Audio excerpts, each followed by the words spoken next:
All right, welcome you amazing human. My name is Ben Hart, and in this video you're going to have a glimpse into my 7-day dark retreat along with my 7 days of water fasting while I was in the dark. Crazy, I know. So you're going to see me right before I went into the retreat, just a few thoughts and words on where I was at mentally, emotionally. Then you're going to see a tour of the space that I did the dark retreat. Then you're going to see me immediately after I came out, sharing a few thoughts.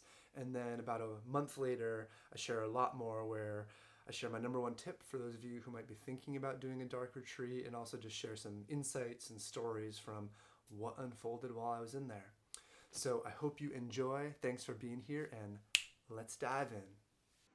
So I'm here in Oregon, outside Ashland, about to do a 7-day dark retreat in a meditation hut with absolutely zero light.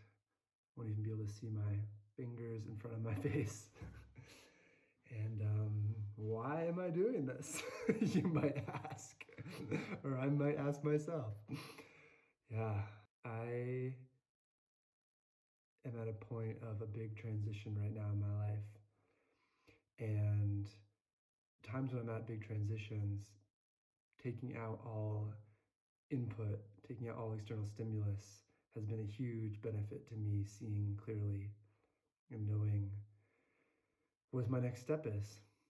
And this feels kind of the pinnacle of what that might look like. In the past, I've cut out social media and movies and listening to music, and just really gone inward to listen. And this feels like a very next level of that, not even light to come in. And so, yeah, there's a way that I'm giving space for my body to heal and rejuvenate. I'm going to be fasting and going to be letting myself slow down and rest and not be intense with rigorous meditation practice while I'm in here. I'm certainly going to meditate, but my intention is just to be really present to my body, really present to my inner being, really present to allow whatever wants to emerge to be felt, to be seen, to be heard, and to embrace all that is, all that comes up. So yeah, that's what's up. I'll show you the space. Hope you enjoy. May it inspire you, may it not. May it be your worst nightmare, as a friend of ours said. That sounds like my absolute worst nightmare. I feel a lot of excitement, a lot of gratitude right now, and trepidation. I don't know what will arise out of the darkness, in the darkness for me. I imagine deeper crevices and nooks and crannies of fears and of anxieties, and yeah, I really welcome it all. Whatever wants to be revealed, whatever wants to die, I welcome it all. All right, check this space out.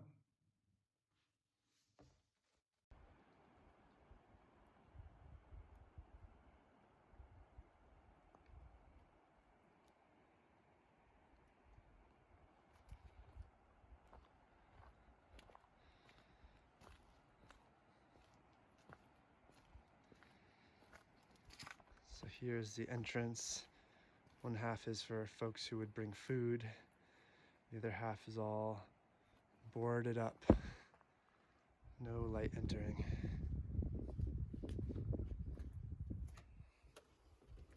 So here's the space in the entrance. And then this is the area where food would be passed through. And here's the actual dark area where I'll be meditating. So here we have a bed area below, spot to do yoga where I'll be meditating, bathtub, and a toilet. This beautiful cob structure.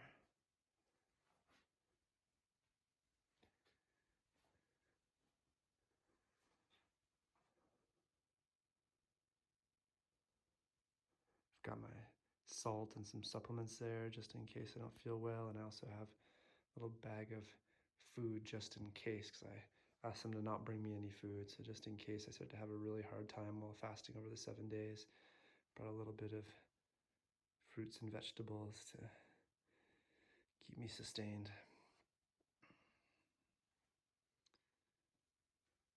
Wowee. And here's the door that's all sealed up for the light. And into the darkness we go.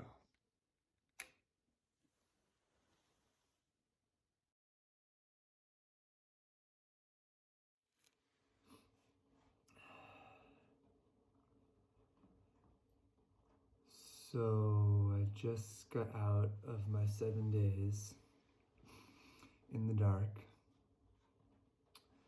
while fasting, just drinking water. And all I can say is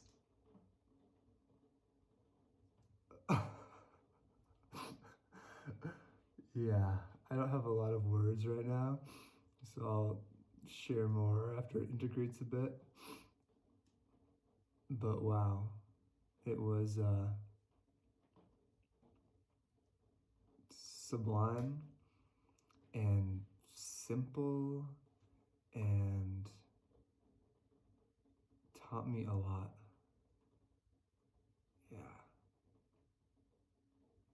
All right, I'll go collect myself over the next little while and be back in a flash.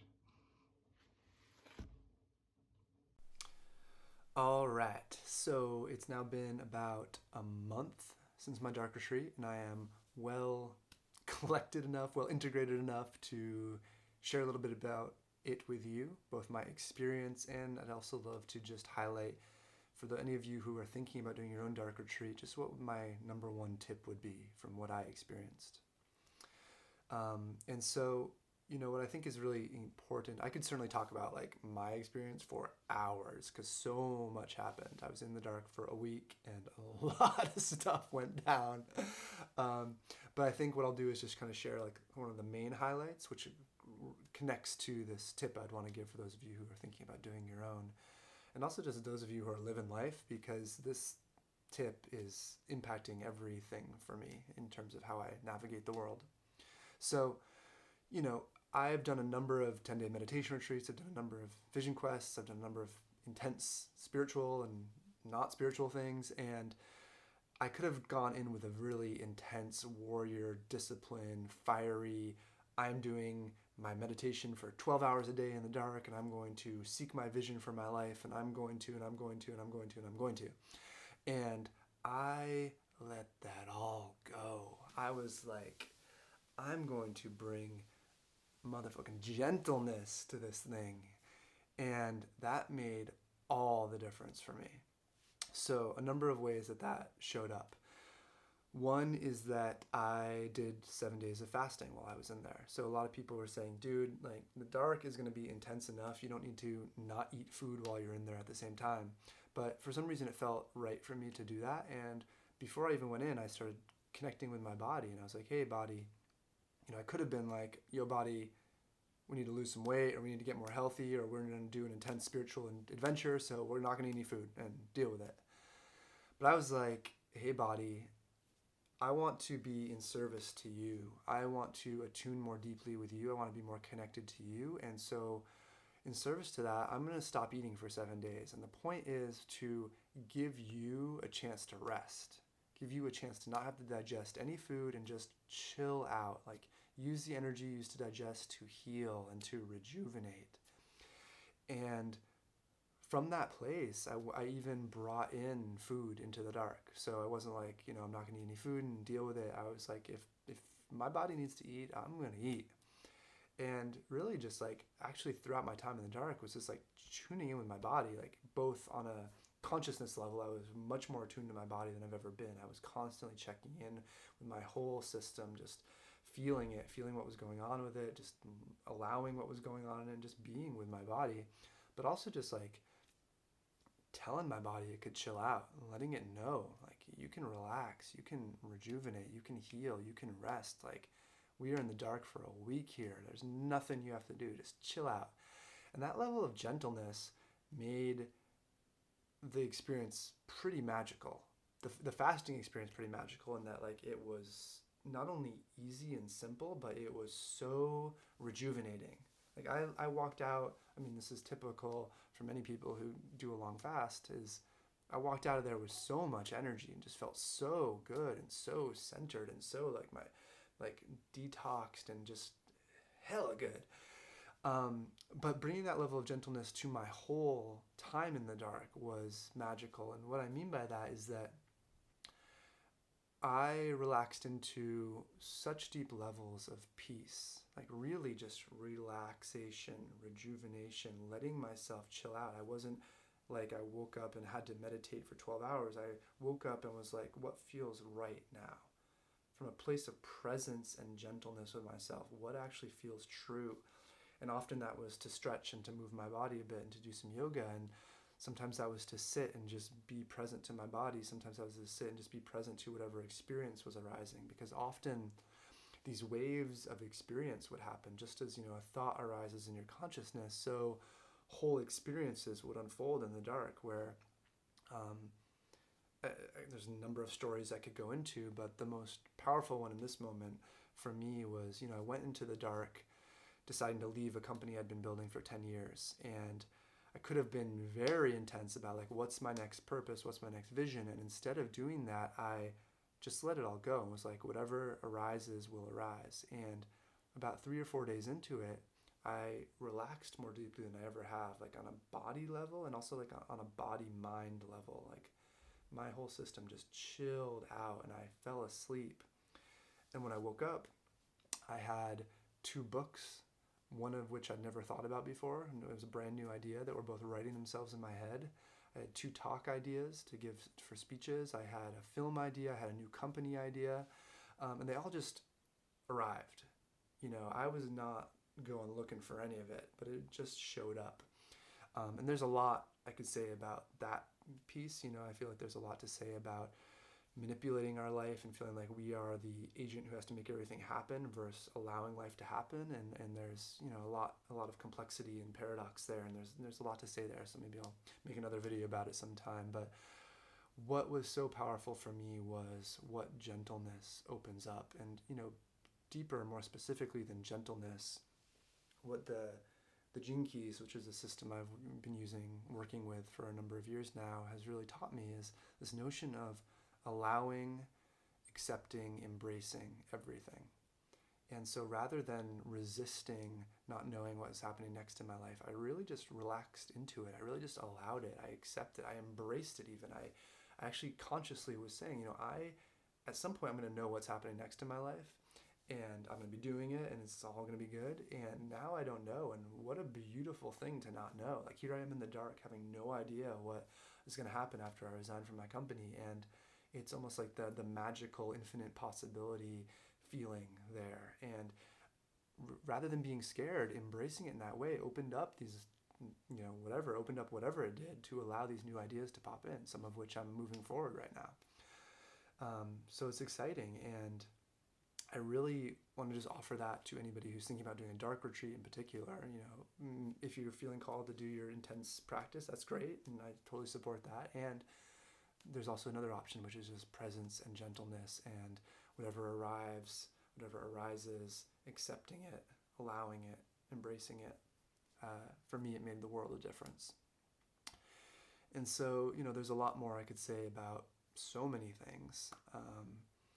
Definitely had a number of experiences of really powerful waves coming, connections to the earth, connections to things from my childhood that really healed themselves or created whole new relationships to them, and inspirations and so much. But I just want to close with just saying, about the dark. Even if you're not thinking about ever going and doing a 7 days in pitch black, all of us all the time are experiencing the dark. We're experiencing the shadows of ourselves. We're experiencing the shadows of the world, of our loved ones, of our nation state, of humanity.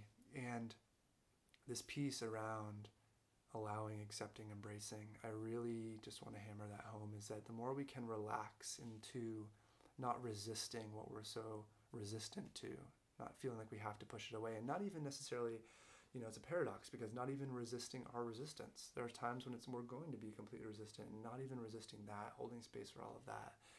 When we can allow and accept and embrace all of it, there's magic there. There's immense possibility and potential and inspiration and energy that gets unlocked. And so, yeah, wherever you find yourself in the dark, may you relax, may you soften, may you be able to breathe deep, may you feel your body, may you connect to the earth, may you know it's all good. Thanks for being here. Much love to you. Bye for now.